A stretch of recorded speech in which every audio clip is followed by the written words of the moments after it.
하나님 감사합니다. 오늘 말씀을 증거할 때 대강절 2주차 두렵고 떨림으로 너희의 구원을 이루라는 제목으로 말씀을 증거하려고 합니다.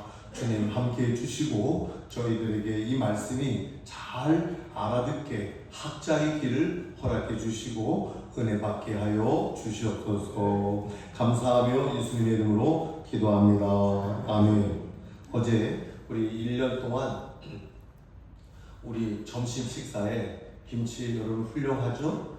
그 김치에 온갖 정말 정성을 담긴 재료를 다 넣습니다. 거기다 다 재료를 다 넣었어요. 어제 배추 가져오신 분이 정말 목사님 정말 이 배추는 최고의 배추를 가져왔습니다. 그렇게 말씀해서 제가 성도님들이 드셔보시더니 배추가 설탕 배추라고 그렇게 맛있다고 하네요. 그 배추를 김장을 어제 한 20분이 넘게 오셔서 금요일, 토요일 날 김장을 잘 만들었습니다. 함께 해주신 분들에게 감사를 드립니다. 오늘 그 김장 김치로 식사를 시작한다고 하네요. 그 김장 드시고 축복해 주시기를 부탁을 드립니다. 한번 식사하는 사진 볼까요? 네. 여전히 열심히 하시죠? 네. 열심히 하시죠? 심각하게 하죠? 네. 저 마스크 쓰신 분은 우리 정말 우리 방송분 어머니 말 맞으시죠? 넘기겠습니다. 네. 심각하죠? 넘기겠습니다. 네. 넘기겠습니다. 또 한 번 넘기게요. 마지막으로 우리 두 분이 심각하게 좀 마지막 검열을 하고 있습니다. 우리 제1여성교회 회장님 1년 동안 수고하셨는데 제2여성교회 회장님, 2여성교회 회장님 나오셔서 진두지휘하는 가운데 은혜롭게 잘 마쳤습니다. 얼마나 감사한지 모르겠습니다. 오늘 그 김장 한번 드셔보세요. 네, 감사합니다. 네, 됐습니다. 네.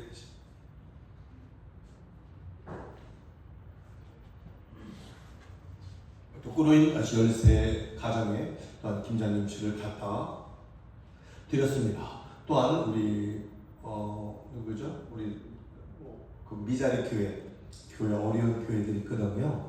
그 교회들에게도 한 5교회 김장김치를 통에 담아서 보내드렸습니다. 네, 감사드립니다. 저를 따라서 할게요. 말씀의 제목 두렵고 떨림으로 너희 구원을 이루라.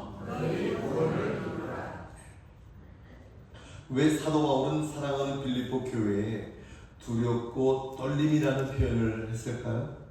두렵고 떨림으로 너희 구원을 이루라. 너 두렵고 떨림으로. 좀 듣기가 좀 약간 겁나죠? 두렵고 떨림으로 너희 구원을 이루라. 이런 표현을 왜 사도 바울이 했을까? 빌립보 교회는 바울에게 가장 큰 기쁨을 주었던 그러한 교회였습니다.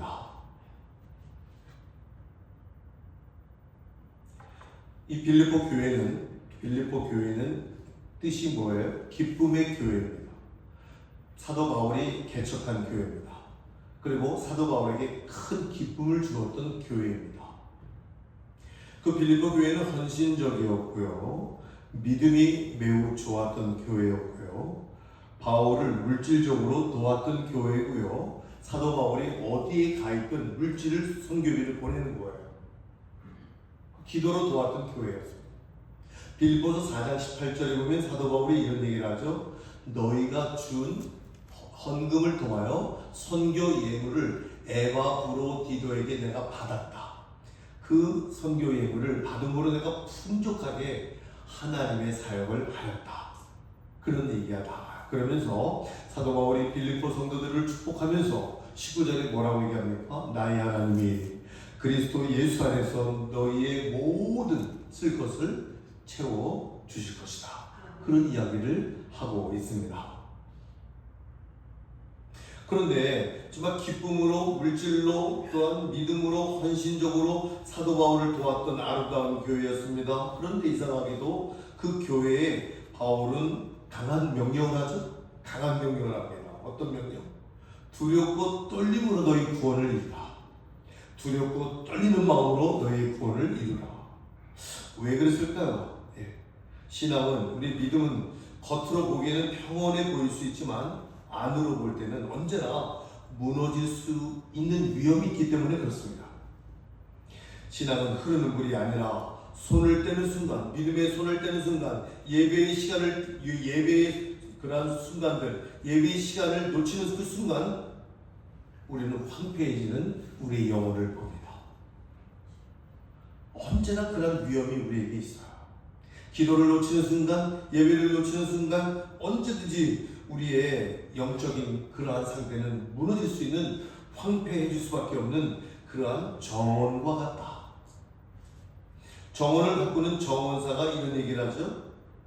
정원에서 가장 빠르게 자라는 것은 꽃이 아니라 뭐라고요? 풀입니다. 저 마당에 우리 여성교회들이 꽃잔디를 쭉 일렬로 한 20-30m를 심었어요. 여름, 봄에 굉장히 아름답게 폈어요. 다음 봄에는 꽉 찰 것 같아요. 근데 비가 오는 한 달 동안을 거기를 돌아보지 않으니까요, 꽃잔디가 안 보여요. 풀이 덮어버렸어요. 풀이 덮어가지고요, 안 보여. 그가 잠시 집을 비운 사이에 잡초가 정원을 뒤덮어버린다는 그러한 말을 하는 분들이 많죠. 내가 심지 않아도 잡초는 자란다. 믿음도 그렇습니다. 우리가 죄를 심지 않았는데 죄성이 막 자라요. 제가 새벽에도 말씀드렸는데요. 제가 어떤 영상을 보는데 젊은이들이 어느 유흥술집에서 그냥 가득 차가지고 그냥 뭐 노래를 부르고 모르는 사람 노래 뒤에 엉켜고 막 노래하는 그런 영상들이 나오는데 그게 그렇게 인기가 있어가지고요. 그 술집마다 그냥 꽉꽉 차는 것을 봤습니다. 저들이 어떻게 되려고 저러는가? 이 땅만 살고 말겠다는 얘기 아닙니까? 이 짧은 세상, 이 땅만 살고 지옥으로 가겠다는 얘기 아닙니까? 그걸 보는 순간 제가 얼마나 가슴이 무너질지 모르겠어요. 그게 그 내내 그 생각이 막 떠오릅니다. 그러한 젊은 1, 20대 아이들이 아니라 3, 40대들이 그렇다니까요. 깜짝 놀랐어요. 외국에 미국을 가보면요, 8시 되면 집에 다 가야 돼요. 집에 안 가면 위험합니다. 막 돌아다니는 위험. 우리나라도 그렇게 됐으면 좋겠어. 그 밤에 그냥 마음대로 되는 그런 유흥의 문화가 이 대한민국에 있다는 것은 결코 좋은 일이 아니다. 결코 위험한 길이다. 영적으로 황폐해지는 길이다. 저는 그렇게 생각합니다. 나태함을, 이 게으름을 심지도 않았는데 게으름이 막 자라나잖아요. 믿음에 물을 주지 않으면 어떻게 돼요? 믿음이 어떻게 돼요? 믿음이 점점점 작아지잖아요. 영혼은 금방 메말라지잖아요. 심지도 않았는데. 그러나 나태함이 막 자라나잖아요. 그래서 사도 바울이 얘기하는 겁니다. 두렵고 떨리는 마음으로 가볍게 생각하지 마라. 세상의 죄악을 가볍게 생각하지 마라. 죄성은 계속 일어난다는 이야기입니다. 계속해서 가볍게 생각하지 말고 너희의 구원을 이루어가라고 말하고 있습니다. 구원을 이루라는 말은요, 구원을 드러내라는 말입니다. 구원을 열매 맺는 그런 삶으로 만들어 가라는 이야기입니다. 열매를 맺고 계세요? 여러분 어떠세요? 여러분 삶의 열매가 이루어지고 있습니까? 맺어지고 있습니까? 이미 구원은 우리가 받았지만 이 구원은 성장해야 됩니다. 성장. 우리의 믿음이 살아있는 믿음이라면 성장해야 됩니다. 살아있는 거의 증거는 뭐예요? 자라납니다. 자라나지 않은 것은 죽은 겁니다. 여러분의 믿음이 성장되기를 간절히 주님의 이름으로 부탁합니다. 구원은 이미 받은 구원이잖아요. 우리 구원 받았잖아요. 하나님의 자녀가 되었잖아요. 칭의라고 얘기합니다.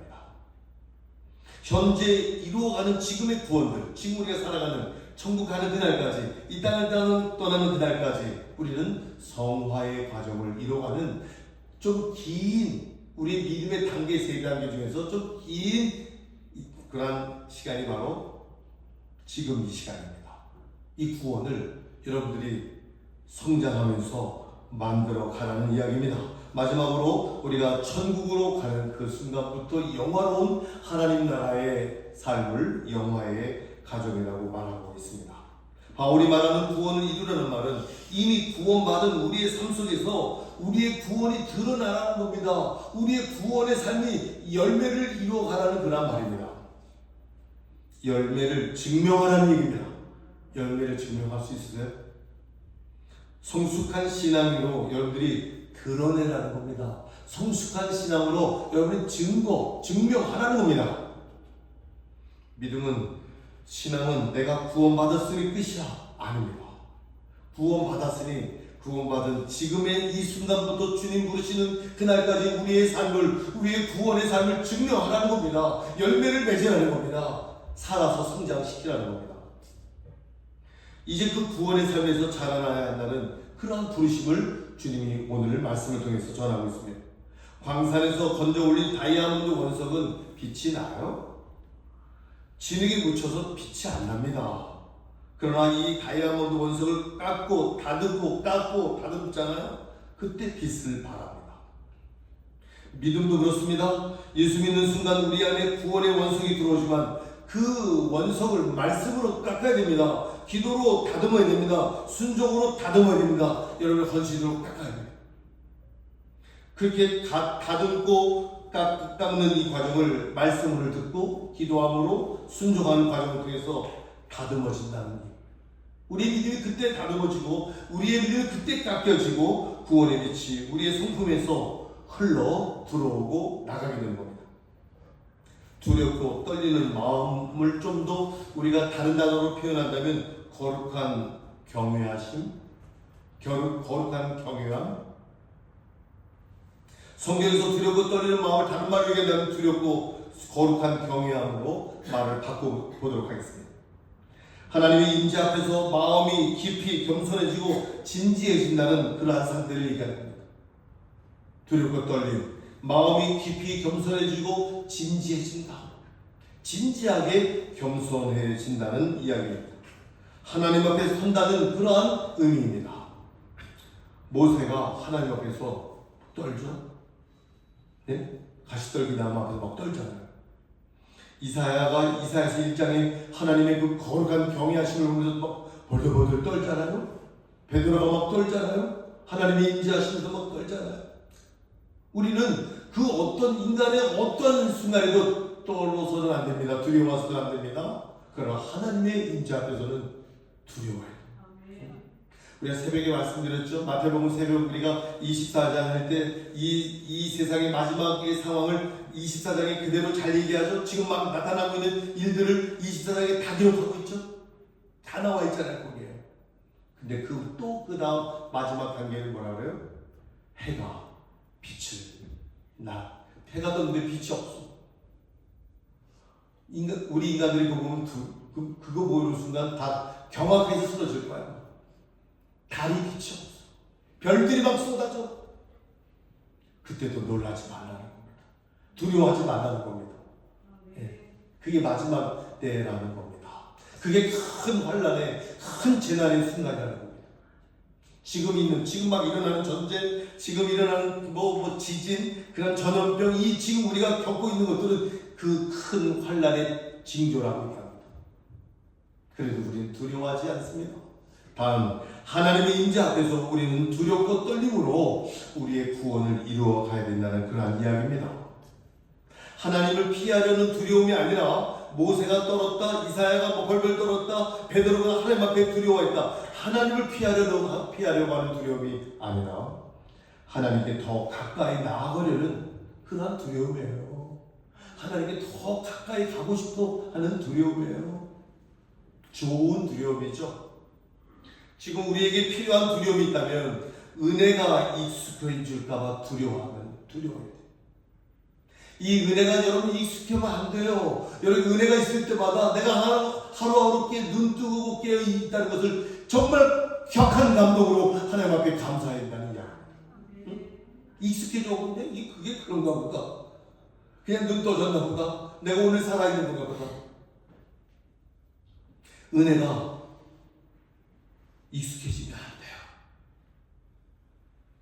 하나님의 말씀이 무뎌지면 안 돼요. 하나님의 말씀이 들려질 때, 이 말씀을 내가 어떻게 하면 지킬까 하면 가슴을 치며 통회하며 회개하는 그런 마음으로 말씀을 들어야 된다는 겁니다. 이 하나님의 말씀은 살았고 좌우의 날선 어떤 것보다 예리하여 우리의 혼과 영과 관절과 찔러 쪼개기까지 하는 그런 말씀인데 이 말씀을 들을 때 아무런 그런 질림도 없이 무뎌지게 된다면 저는 두려워해야 됩니다. 죄를 가볍게 여길까 두려워하는 마음이 듭니다. 하나님 없이 살아가는 거 두렵지 않습니까? 이러한 마음이 바로 살아있는 영혼의 증거입니다. 그러한 두려움을 갖고 있는 사람은요, 그 영혼이 살아있는 거예요. 사도 바울은 얘기합니다. 두렵고 떨림으로 즉 겸손히 너희의 구원을 이루라고 말합니다. 구원을 이루는 능력은 내가 아니라 하나님이 주시는 겁니다. 그 능력은 하나님이 주시는 거예요. 사도 바울은 우리가 오해할까봐 중요한 말씀을 다시 얘기하죠. 너희 안에서 행하시고 있는 하나님이시다. 여러분 말씀을 받아들이고요. 이 말씀이 하나님의 말씀으로 이 모든 시시분분초초 이루어지는 나의 삶의 모든 과정이 하나님의 은혜로 깨닫는 사람은요. 하나님이 그 안에서 역사하셨어요. 하나님이 그 사람에게 소원을 두고 이루어 가시는 줄 믿습니다. 여러분 세계적인 피아니스트가 있다고 한번 가정해 볼게요.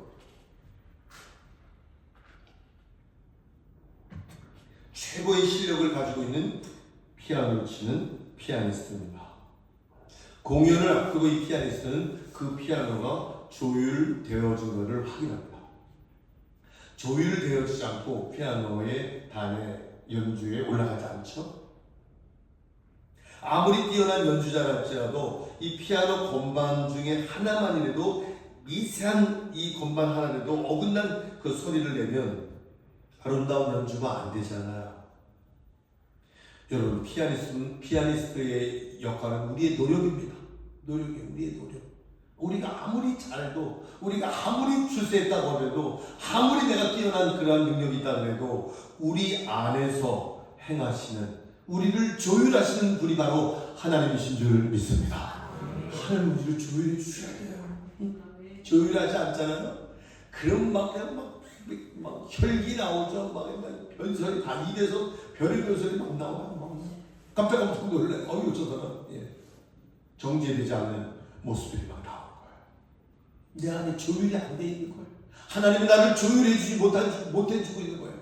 내 안에서 주님이 역사할 수 있도록 내가 하나님의 말씀을 받아들이기 약했고요. 말씀에 놓쳤고요. 예배를 놓쳤고요. 기도를 놓치잖아요. 삶이 엉망이 되고요. 왜 이러지? 왜 내 생각대로 안 되지? 내가 바라는 대로 왜 안 되지? 안 되는 게 정상 아닙니까? 하나님이 조율하지 않는데 어떻게 되겠습니까?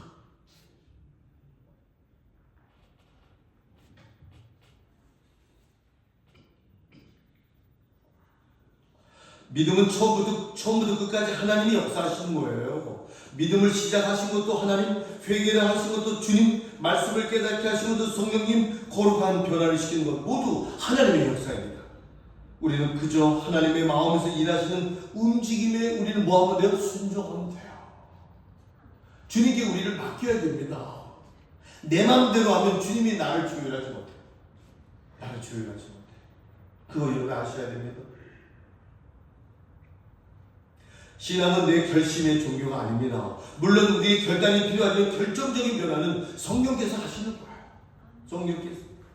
우리는 하나님이 일하실 수 있는 여지를 우리가 열어놓는 거예요. 주님, 나를 조율해 주십시오. 주님, 나를 이끌어 주십시오. 주님, 저를 맡깁니다. 맡기셔야 주님이 우리를 이끌어 가시지. 조율하시죠. 여러분, 비행기는 조종사가 조종하지만 대부분의 시간은 자동 조종 장치로 해서 비행이 되는 거야. 저에게 혼수현 권사님 오빠가 대한항공 기장이시거든요. 부기장과 정기장 기장. 지구를 몇십 바퀴 몇백 바퀴 돌았나? 몇십 바퀴 돌으셨다나. 그분이 얘기한답니다. 자동으로 갑니다. 자동으로. 아무 걱정 없습니다. 다 자동으로 갑니다. 비행기를 딱. 조종사는 방향을 설정해주면 그때부터 그 자동 장치에서 균형을 잡고 가는 겁니다. 우리 믿음도 마찬가지 아닙니까? 내가 전부 조종하는 것 같지만 아닙니다. 하나님이 내 영혼의 균형을 잡아주시기 때문에 우리의 삶의 비행이, 그리스도인의 삶의 비행이 가능한 줄 믿습니다. 다만 우리는 하나님께 조종권을 맡기는 거예요. 주님 저를 조종해 주세요. 주님 저를 조용해 주세요. 주님 저를 이끌어 주세요. 그렇게 해야 되는 거예요. 그렇다면 구원을 이루는 구체적인 방법이 뭘까요? 말씀 앞에서 내 자신을 주님께 맡기는 거예요. 말씀으로 내 삶을 점검하는 거예요. 말씀을 읽는 것이 아니라 말씀 앞에서 나를 비춰보는 거예요. 내가 이 말씀 앞에서 어떠한 부족함이 있는지 없는지, 죄가 있는지 없는지, 내 방향이 흐려지고 있지는 않은지, 내가 교만하지는 않은지. 여러분의 삶을 여러분들이 한다고 생각하면 그건 교만한 겁니다. 교만한 거예요. 죄를 미루지 않고 즉시 회개하는 그러한 자세, 그것을 성찰이라고 하죠. 그거를 반성이라고 하죠. 죄를 괴스럽게 여기지 않게 여기면 안 됩니다. 회개는 나를 정죄하는 시간이 아니라 하나님께 내가 다시 돌아가는 그러한 은혜의 시간이라고 생각하면 맞습니다. 기도를 통해 성령께 우리의 삶의 조종권을 맡기는 겁니다. 주님 제 안에서 오늘 일해 주십시오. 주님 이 문장 하나로 우리의 모든 삶을 맡길 수 있어요. 사람이 앞이 아니라 하나님 앞에서 우리를 맡기는 거예요. 칼빈이 그랬다고 그러죠. In front of God. 하나님 앞에서 우리가 마음대로 살 수 있겠습니까? 하나님의 시선보다 하나님의 시선을 의식할 때, 사람의 시선이 아니라 하나님의 시선을 의식할 때 우리는 더욱 거룩해집니다. 신앙의 작은 순종에도 충실한 우리의 삶의 자세, 큰 결단보다 작은 순종이 더 중요해요. 우리 함께 청소합시다. 그 순종이 중요해요. 우리 장기 개체단 양식에 함께 참여합시다. 그 순종이 더 중요해요. 말씀 한 구절을 지키는 것, 작은 유혹을 거절하는 것, 작은 기회에 순종하는 것, 우리 공동체를 이루어갈 때 내가 해야 할 일을 찾아 순종하는 것, 이 작은 순종들이 쌓여 구원을 이루어가는 겁니다. 그것이 구원을 완성하는 겁니다. 공동체 안에서 우리 신앙을 지키는 겁니다.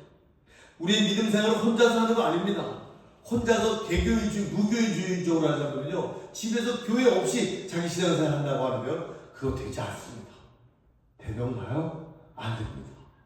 그래서 사도 바울은요, 우리 초대교회의 모습을 서로 교제하며 떡을 떼며 서로 기도하고 서로 격려해 주기를 쉬지 않고 기도하라고 얘기하지 않습니까?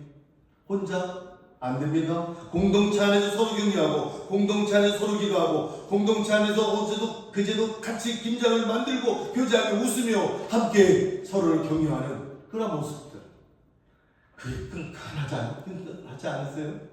형제보다 더 많이 만나지 않으세요? 저는 형제보다 여러분들을 더 많이 만납니다. 몇십 배, 몇백 배 더 많이 만나잖아요.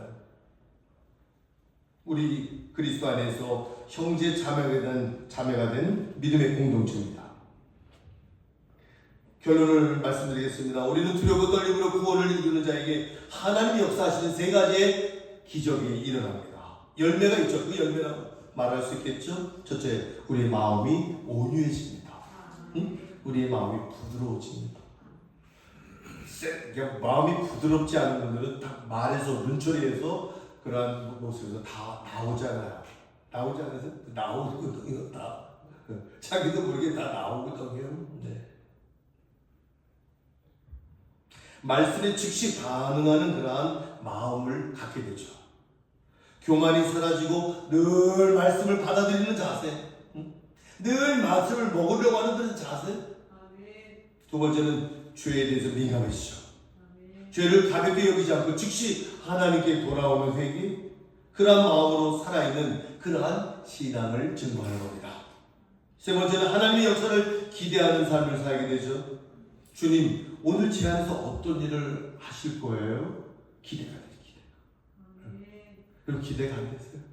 저는 새벽 예배 끝날 때 하나님, 오늘 주님 어떻게 역사하실 겁니까? 우리 교회 모든 성도들에게 어떠한 축복으로 하나님께서 역사하실 겁니까? 저는 기대됩니다. 주님 역사하여 주시옵소서. 그래서 저는 기도하거든요. 기대가 되거든요. 기대가. 하나님의 역사하시면 기대가 되거든요. 기대가. 이 기대가 우리의 신앙을 정말 행복하게 만들어주잖아요. 두렵고 떨림은 우리를 억누르는 감정이 아니라 우리를 일으켜 세우는 영적인 그러한 힘입니다. 두렵고 떨림은요, 우리를 누르는 감정이 아니에요. 우리를 세워주는 영적인 힘의 힘. 이 영적인 힘은 성령의 역사에 덮여 있을 때 놀라운 열매로 우리를 만들어 갑니다. 저는 제가 목회자이기 때문에 장례식도 많이 갑니다. 요즘 가을 겨울에 장례식에 많이 갑니다. 그 소식이 저에게 많이 옵니다. 그 장례식을 볼 때마다 이해가 안 되는 장례식도 많아요. 하나님, 저는 이해가 안 됩니다. 그러나 잠언 3장 11절에 하나님의 하시는 일을 사람이 측량할 수 없다. 생사와 화복의 모든 주권은 주님이 갖고 계시다. 그 말씀 때문에 저는 이해가 안 되는 장례식의 그 사연을 들으면서 주님, 저는 이해되지 않지만 천국에 가서 한번 물어보겠습니다. 천국에서 물어보겠습니다. 그러한 장례식을 볼 때가 많습니다. 우리는 내일 일을 알지 못합니다. 네. 내일 일을 아는 사람은 아무도 없습니다. 네. 아이의 아버지가 자전거를 타고 갑니다. 아버지가 아이에게 자전거를 가르쳐 줄 때, 저희 아버님도 저를 자전거 가르쳐 줄 때 한번 타서 핸들 잡고 똑바로 잡고 페달을 잡아. 그래서 저를 잡고 가는데 막 가는 거예요. 내가 잘나서 가는 줄 알았는데 아버지가 뒤에서 딱 잡고 있는 거예요. 아버지가 뒤에서 딱 넘어지지 않게 뒤에 딱 뒤에서 잡고 넘어지지 않게 잡고 있는 거예요. 저는 그냥 페달을 짚고 가는 거예요. 저희 아버님이 그거를 놨으면 그냥 바로 나 넘어지는 거죠. 그래 잘해서 그렇게 가는데 살짝 어느덧 그 자전거를 손에서 딱 아버지가 넣는 거예요. 그때 자전거를 익숙하게 타면서 가는 그 모습 여러분들 경험하셨죠? 제가 혼자서 달리고 있다고 생각하지만 실제로는 아버지가 뒤에서 균형을 잡아준 겁니다. 아이가 넘어질 때 붙잡아 주는 겁니다. 겉으로 보이기에는 아이가 하는 것처럼 보이지만 진짜 능력은 아버지에게서 온 겁니다. 그러나 동시에 아이가 페달을 밟지 않으면 또 안 됩니다. 밟고 뒤에서 잡아주고 동시에 두 개가 다 진행이 돼야 됩니다. 이것을 바꿔 얘기한다면 아이의 페달을 바꾸는 것은 우리의 순종과 노력입니다. 우리의 순종과 노력이 있어야 되잖아요.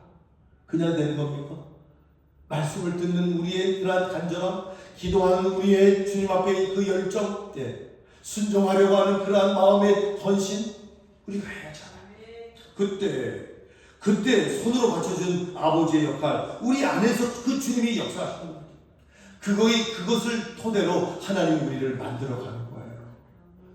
만들어가는 하나님의 그 역사, 어떻게 나를 만들어갈까?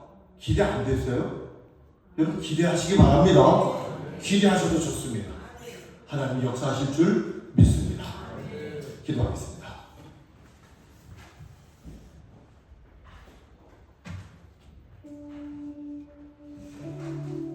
어두운 바다를 향해하는 배는 전혀 보이지 않는 목적지를 향해 나아가기 위해서 아무것도 안 보여요. 그러나 등대의 빛을 따라갑니다.